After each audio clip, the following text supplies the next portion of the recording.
une objection, c'est pas un refus. Tu t'es déjà pris, et j'en suis sûre, un c'est trop cher, je dois réfléchir, j'en parle à mon ami, mon mari, envoie-moi un message plus tard et je te dirai, je réfléchis. Aujourd'hui, je vais te montrer comment gérer ces objections intelligemment en fait, sans forcer, sans manipuler et surtout sans baisser ton prix.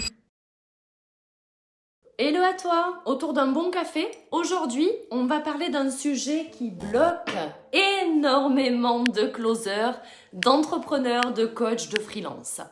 Ce qui bloque, c'est les objections en closing.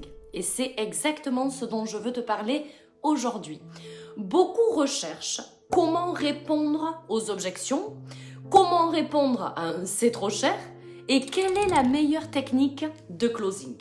Et si tu regardes cette vidéo, c'est sûrement parce que tu t'es déjà pris, et j'en suis sûre, un c'est trop cher, je dois réfléchir, j'en parle à mon ami, mon mari, envoie-moi un message plus tard et je te dirai, je réfléchis. Et en fait, à ce moment-là, tu perds le contrôle. Aujourd'hui, je vais te montrer comment gérer ces objections intelligemment en fait, sans forcer, sans manipuler et surtout sans baisser ton prix. Ok, c'est super important. La première chose que je veux aborder avec toi, c'est que c'est une objection, c'est pas un refus. La première chose importante, c'est que ce n'est pas un non. C'est juste un manque de certitude dans l'œil de ton prospect. Quand quelqu'un te dit que c'est trop cher, si tu veux, il ne te parle pas réellement du prix. Il te parle de la valeur que lui, il a perçue. Regarde, je te donne un exemple. Si, admettons, je te propose une montre à 20 €, est-ce que tu vas analyser longtemps ? Non. Si je te propose une montre à 20 000 €, tu veux comprendre pourquoi elle les vaut. Donc le problème, ce n'est jamais le prix. Le problème, c'est la justification qu'il y a derrière. Donc la règle numéro 1 en vente, closing, on ne défend jamais le prix. On renforce toujours la valeur. Il faut vraiment que tu le fasses dans l'autre sens et tu vendras beaucoup plus. En deuxième pilier, je voudrais voir avec toi cette fameuse objection que c'est trop cher parce que c'est la plus fréquente. Et en fait, l'erreur classique, c'est de réagir comme ça. On est moins cher que les autres.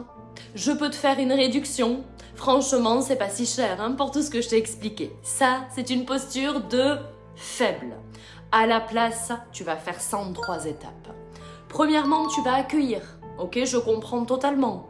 Par rapport à quoi tu trouves que c'est trop cher ? Ouvre-toi, ok? Tu ne combats pas. Tu vas juste explorer un peu plus cette objection. En étape numéro 2, tu vas isoler. Souvent, le c'est trop cher, ça cache autre chose en fait derrière. C'est juste qu'il a peut-être peur de se tromper, manque de confiance, mauvaise compréhension de l'offre. Il y a des gens, ils ne comprennent pas la première fois aussi. Donc, tu peux poser cette question qui est assez puissante en fait, qui est, si le prix n'était pas un sujet, est-ce que tu serais prêt à avancer aujourd'hui ? Et si la personne te dit oui, le problème n'est pas alors l'intérêt, ok, s'il hésite, c'est qu'il y a encore une objection cachée. En étape numéro 3, tu recrées de la valeur. Tu reconnectes en fait au coût de l'inaction. Par exemple, tout à l'heure, X, tu m'as dit que si tu changes pas, tu perds environ 10 000 €. Aujourd'hui, cet investissement, qu'est-ce qui fait que pour toi c'est trop cher ?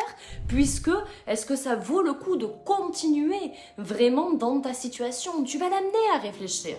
Un closer ne pousse pas, il va juste éclairer. Si on reste dans cette situation et tu m'as dit que tu allais perdre ça, comment on fait ? Tu le remets dans sa situation. Ok. Petite parenthèse importante, si tu regardes cette vidéo, c'est probablement que tu veux mieux gérer tes objections et mieux vendre ton offre, on est d'accord. Et en ce moment, j'ouvre des places pour une consultation offerte. Pendant cette session, on va faire un plan d'action personnalisé pour t'aider à mieux structurer ton offre, anticiper les objections, améliorer ton taux de closing de vente et augmenter ton chiffre d'affaires, ok ? C'est vraiment complètement gratuit, juste les places sont limitées, parce qu'on ne peut pas se départager. Donc si tu veux en profiter, clique en dessous de cette vidéo, offre-toi cette consultation et repars avec un plan clair pour solutionner les ventes dans ton business. Pour en revenir à ce que je disais, tu as une troisième étape, une troisième objection qui est le « je dois réfléchir » qu'on connaît tous. Ok, c'est vraiment classique. Personne ne réfléchit, sache-le, quand il est sûr. Personne ne s'est posé 48 heures comme ça à siffler sur son lit et à réfléchir. Quand tu es convaincu, tu avances. Donc au lieu de dire ok, pas de souci, réfléchis, reviens vers moi, tu réponds différemment. Bien sûr, ok, qu'est-ce que tu as besoin de clarifier pour être totalement à l'aise avec ta décision? En fait, il faut transformer le flou en un petit peu plus de précision. Et très souvent, la vraie objection va sortir.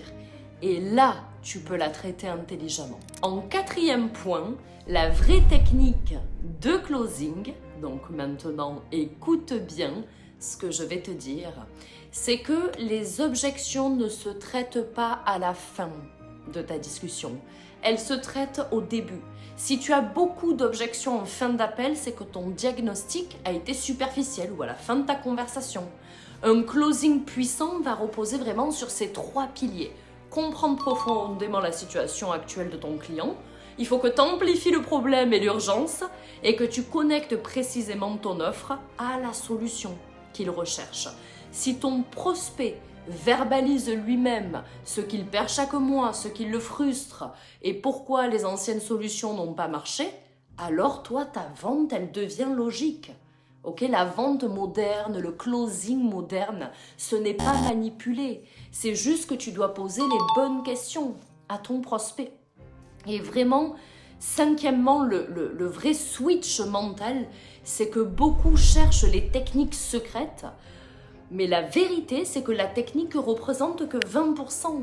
C'est ton état d'esprit qui va représenter les 80 autres %. Si tu as peur de perdre le deal, si tu as besoin que la personne dise oui, si tu es attaché au résultat, mais tu vas mal gérer tes objections. Tu vas même pas attirer les gens en fait qualifiés à toi. Ok, un vendeur solide, il est détaché. Il pense que si c'est pas toi, ce sera quelqu'un d'autre. Et paradoxalement, si tu veux, c'est une posture qui fait signer quand tu es détaché. Peu importe, toi t'avances, t'as pas besoin en fait de faire ressentir à ton client que tu as besoin de lui, c'est vraiment l'inverse. Et tu vois, pour te donner un exemple concret, un prospect qui te dit c'est trop cher, toi tu dis je comprends par rapport à quoi tu compares, admettons, le prospect va te dire qu'il a vu une offre à 800 €, ok? Toi tu vas lui dire qu'est-ce qui t'a plu dans cette offre, ok? Il te répond et puis tu reconnectes à sa douleur, tu reconnectes à ce qu'il t'a partagé. Tout à l'heure, tu m'as dit que ton objectif était de générer 10 000 € par mois et que ce qui te bloque aujourd'hui, c'est la structure et ta stratégie de vente. Est-ce que l'offre à 800 € que tu as vue, la formation, cet accompagnement stratégique est-il personnalisé? Là, tu auras un silence parce que très peu de personnes personnalisent. Et le silence, c'est une arme puissante en vente. Celui qui parle en premier perd souvent en négociation. Ok, donc la conclusion, si tu devais retenir quelque chose dans cette vidéo, c'est que une objection n'est pas un mur. Premièrement, c'est une porte à ouvrir. Ok, si quelqu'un te bloque, t'objecte, ok, c'est qu'il est intéressé. C'est juste que ton rôle n'est pas de le convaincre, ton rôle est d'aider à décider. Je t'assure, le meilleur vendeur, c'est quand vraiment il commence à aider à prendre cette décision. Donc si tu veux qu'on travaille sur un cas précis pour mieux répondre aux objections, qu'on travaille ensemble, comme je te disais tout à l'heure, j'ouvre des places pour une consultation offerte. On fait un plan clair pour toi, pour t'améliorer en closing par rapport à ton offre et augmenter tes ventes. Donc clique en dessous de cette vidéo. On se retrouve de l'autre côté pour que tu puisses évoluer dans ton taux de closing sur l'année.